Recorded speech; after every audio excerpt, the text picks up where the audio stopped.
अस्सलामुअलैकुम students, welcome to अपनी computer class. तो स्टूडेंट आज है हमारा 10th class computer science chapter number 3 का लेक्चर नंबर 5। तो स्टूडेंट आज के लेक्चर में हम असाइनमेंट ऑपरेटर्स और लॉजिकल ऑपरेटर्स को बहुत ही इजी वे में डिस्कस करेंगे। तो स्टूडेंट स्टार्ट करते हैं अपने लेक्चर को। असाइनमेंट ऑपरेटर्स हम यूज करते हैं अपने प्रोग्राम में किसी भी वेरिएबल को कोई वैल्यू असाइन करने के लिए। आप सिंपल वर्ड में ये कह सकते हो कि आप असाइनमेंट ऑपरेटर का इस्तेमाल करके किसी भी वेरिएबल में कोई वैल्यू स्टोर करते हो। अगर आप यहाँ पे देखो तो जैसे ये लिखा हुआ है a इज इक्वल टू 10। अब a जो है वो क्या है, हमारा वेरिएबल है, इक्वल हमारा असाइनमेंट ऑपरेटर कहा जाता है इसको। और ये क्या करेगा, जो राइट साइड पे हमारी वैल्यू है ना जो 10 है, वो असाइन कर देगा किसको, a को। बेसिकली आप सिंपल ये कह सकते हो कि ये 10 स्टोर कर रहा है किसमें, a में। असाइनमेंट ऑपरेटर स्टूडेंट हमारे पास दो तरह के होते हैं, एक होते हैं हमारे पास सिंपल असाइनमेंट ऑपरेटर, एक होते हैं हमारे पास कंपाउंड असाइनमेंट ऑपरेटर। ये जो हमारे पास सिंगल इक्वल होता है ना, इसे हम सिंपल असाइनमेंट ऑपरेटर कहते हैं, जो सिंपली तौर पर एक वैल्यू दूसरे में स्टोर कर देगा, राइट साइड वाली वैल्यू को किसी भी वेरिएबल में स्टोर कर देगा। अब यहाँ पे ये 10a में स्टोर कर रहा है और यहाँ पे ये 5b में स्टोर कर रहा है, तो इस तरह से ये काम करता है। फिर आते हैं स्टूडेंट हमारे पास compound assignment operator. Compound assignment operator दो का कॉम्बिनेशन होते हैं, ये हमारे पास अरिथमेटिक और असाइनमेंट ऑपरेटर के कॉम्बिनेशन से मिलकर बनते हैं। इनका इस्तेमाल हम सेम वेरिएबल में वैल्यू अपडेट करने के लिए करते हैं। वेरिएबल का हमें पता है वैल्यू चेंज होती रहती है, तो उसी वेरिएबल की वैल्यू चेंज करने के लिए भी हम कंपाउंड असाइनमेंट ऑपरेटर का इस्तेमाल करते हैं। और इनका इस्तेमाल हम लोग अपनी लूप्स में बहुत ज्यादा करते हैं। लूप्स जब हम नेक्स्ट चैप्टर में कवर करेंगे तो वहां पे हम इन ऑपरेटर्स को यूज करेंगे। अब लेट्स सपोज ये लिखा हुआ है ना a प्लस इक्वल टू 5, इसका मतलब ये होता है a is equal to a plus 5। अब स्टूडेंट ये देखो आपके पास लिखा हुआ है a प्लस इक्वल टू 5, ये आपका कंपाउंड असाइनमेंट ऑपरेटर है। कंपाउंड असाइनमेंट ऑपरेटर क्यों है, क्योंकि इसने अरिथमेटिक और हमारा जो असाइनमेंट ऑपरेटर है उसको कंबाइन कर दिया है। इसके सिंटैक्स को आपने याद रखना है, पहले अरिथमेटिक ऑपरेटर आएगा फिर आपका असाइनमेंट ऑपरेटर आएगा। अगर कहीं पे लिखा हो ना a इक्वल टू प्लस 5 तो ये डिफरेंट है, ये चीज डिफरेंट है। ठीक है स्टूडेंट, तो ये चीज बराबर होती है इसके।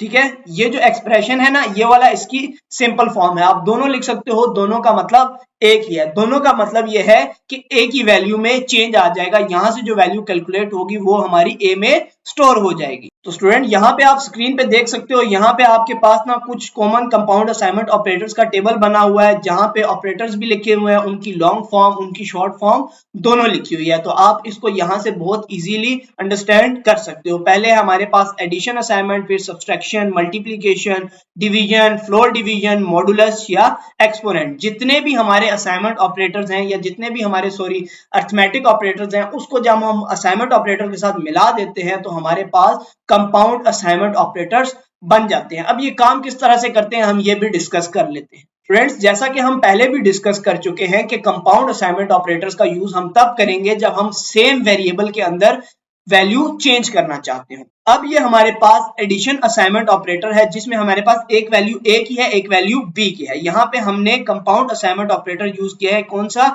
एडिशन का। अब ये हमारे पास a के अंदर वैल्यू चेंज करेगा, जो ऑलरेडी a की एग्जिस्टेंट वैल्यू है 10, उसमें हमारे पास b को ऐड कर देगा। ये इसका सिंपल वर्जन है। सेम इसी तरह स्टूडेंट हमारे पास सब्सट्रैक्शन करेगा, सब्सट्रैक्शन करके भी हमारे पास वैल्यू किस में चेंज आएगी, a में ही। a के पास हमारे पास ऑलरेडी वैल्यू मौजूद है, लेकिन हम कंपाउंड असाइनमेंट ऑपरेटर का यूज इसलिए करते हैं जब हम सेम वेरिएबल के अंदर रिजल्ट को चेंज करना चाहते हैं और स्टोर करना चाहते हैं। स्टूडेंट्स, बाकी जितने भी कंपाउंड असाइनमेंट ऑपरेटर हैं वो भी सेम इसी तरह से काम करते हैं। आपको पता है कि अरिथमेटिक ऑपरेटर्स कैसे काम करते हैं, सिंपल आपने असाइनमेंट को उनके साथ जोड़ दिया है, वर्किंग बाकी आपकी बिल्कुल सेम रहेगी। अब लेट्स सपोज स्टूडेंट ये हमारे पास फ्लोर डिवीजन असाइनमेंट ऑपरेटर है, इसका मतलब है एक वैल्यू a की है एक वैल्यू b की है, और अगर इस तरह लगा हुआ है तो इसका मतलब है a की वैल्यू क्या है 10, वो फ्लोर डिवाइड हो रहा है b की वैल्यू से जो कि है हमारे पास 5। अगर हमारे पास सिंगल डिवीजन होती तो वो इस तरह से आ जाता, और अगर हमारे पास मॉडुलस होता तो वो इस तरह से आ जाता, और अगर इसी तरह एक्सपोनेंट होता तो वो हमारे पास आ जाता a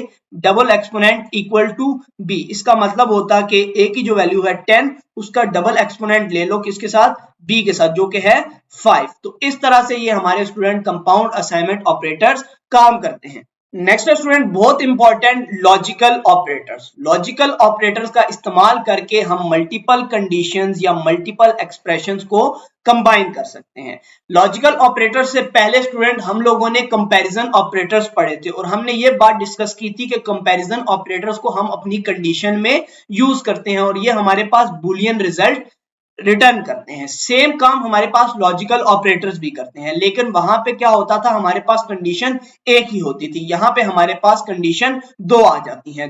लेट्स सपोज आप ये भी कह सकते हो कि दो कंपैरिजन ऑपरेटर्स मिलकर हमारे पास एक लॉजिकल ऑपरेटर बना देते हैं। लेट्स सपोज स्टूडेंट आप कह देते हो a ग्रेटर देन b, साथ आप कह देते हो and a greater than c।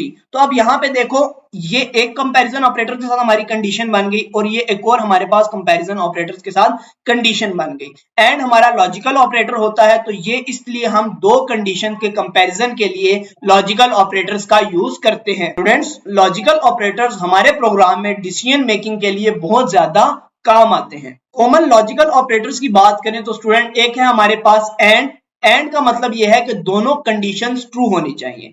Left side वाली कंडीशन बीच में एंड लगा होगा और फिर राइट साइड वाली कंडीशन।